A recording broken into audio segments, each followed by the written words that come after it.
We are pleased to be joined once again at State of Affairs by State Senator Bob Smith, Chairman of the Senate Environment Education Committee, Steve Adubato, here at State of Affairs. By the way, I say our name and our guest name a lot because we're also heard on different platforms. Sometimes you can't see us. Senator, let me ask you this. A lot of talk about plastics, what to do with plastics. You are the leader in that effort. What are we doing? On the 27th of September. We're taping just a little bit before that, but go ahead. Okay. We are having a committee meeting where we have a whole plastics legislative package, 4 different bills, resolutions. What does it do? Well, the big bill, and this is as a result of the Rutgers and Princeton University professors coming in and describing the real problem with plastics. We are going to ban, within a year of the enactment of the legislation, Styrofoam food containers, cups, single-use bags, straws, and potentially in the future, maybe even more. But that's Whoa, back up. Sure. No more Styrofoam cups. No more. No more straws. No more. No more single. The only time you either use this plastic bag once. Out. Gone. The only exception being on straws. Some disabled people need straws, and restaurants will be able to keep a small amount of straws for those How people. hard is that going to be to do? Actually, I don't think hard at all. You would be amazed the level of support in the public of New Jersey, the citizens saying enough with the plastics. You know, every year we have the beach cleanups by Clean Ocean Action, and they report the huge quantities of plastics that are on our beaches. You look at the worldwide headlines. We literally have 2 more continents. It's not 7 continents on the planet Earth. There's 9. There's one in the middle of the Atlantic Ocean, all plastics. There's one in the middle of the Pacific Ocean, all plastics. We're killing sea life.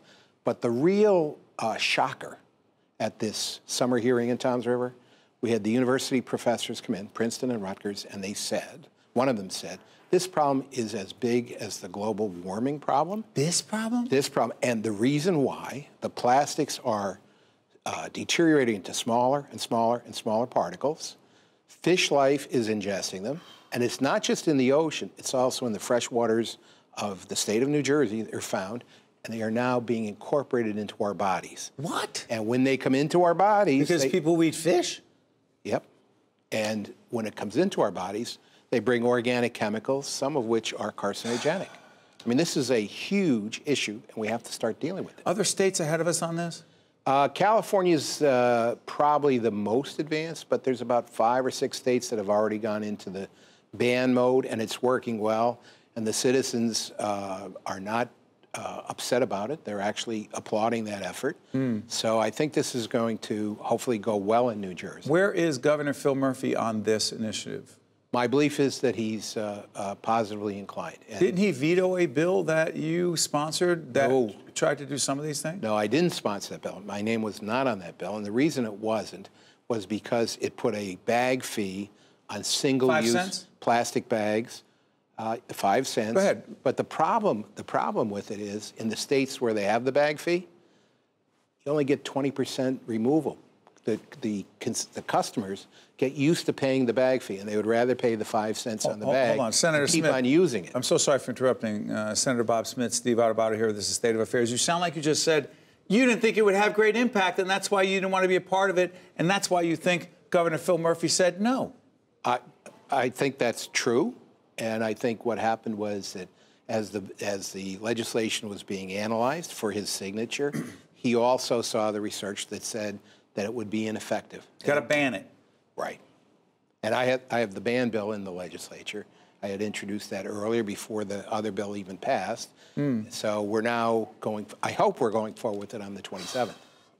Real quick, stormwater. What is the stormwater situation in our state, and why should it matter to us? Well, it's the last frontier on water pollution. We've gotten industrial waste under control. We have domestic sewage under control, but stormwater is still out of control.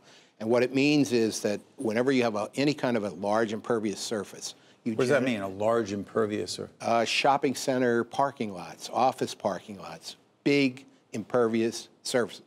Rainwater comes down, and it doesn't disappear.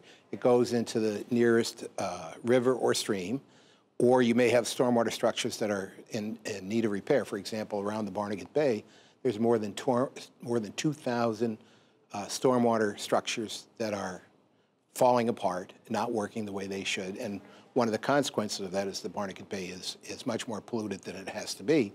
But the end result is of allowing all the stormwater to go out into nature is that you erode stream banks, you wash more and more soil away. It's really a very bad thing. What do we need to do? And in this country, we have more than 1,500 stormwater utilities around the country, but none in New Jersey. None? None, zero. Because? Because Governor Christie vetoed the bill.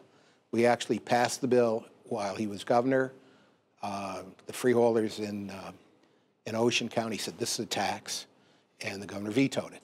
And so what do we need to do now, Senator? Well, Bob we need Smith? the stormwater utility bill is now out of the Senate. It's over on the Assembly side, where I think it's going to get a favorable review.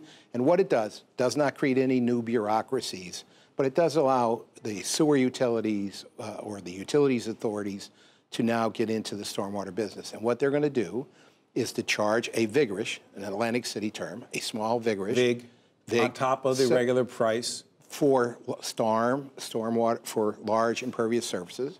And then that money will be used every year to start solving the problems. And it's worked, like I said, in 1,500 jurisdictions around the country. And Governor Murphy on this?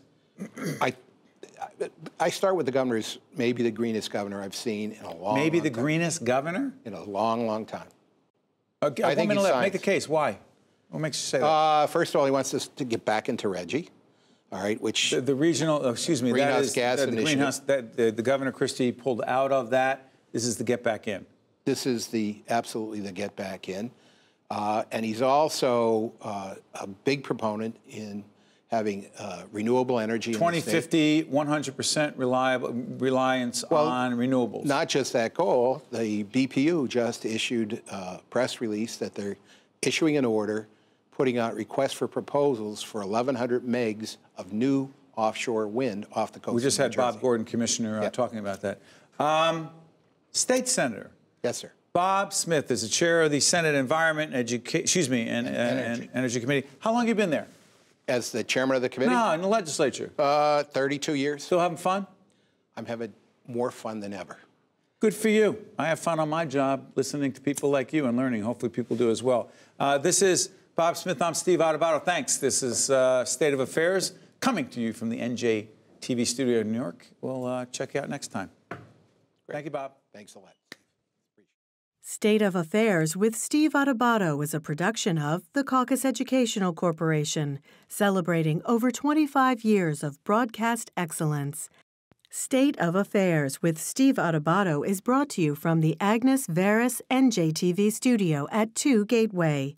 Funding has been provided by PSC&G, NJIT, Suez, St. Joseph's Health, the Nicholson Foundation, supporting right from the start NJ, Summit Medical Group, and by the Healthcare Foundation of New Jersey. Promotional support provided by AM 970 The Answer, and by Insider NJ.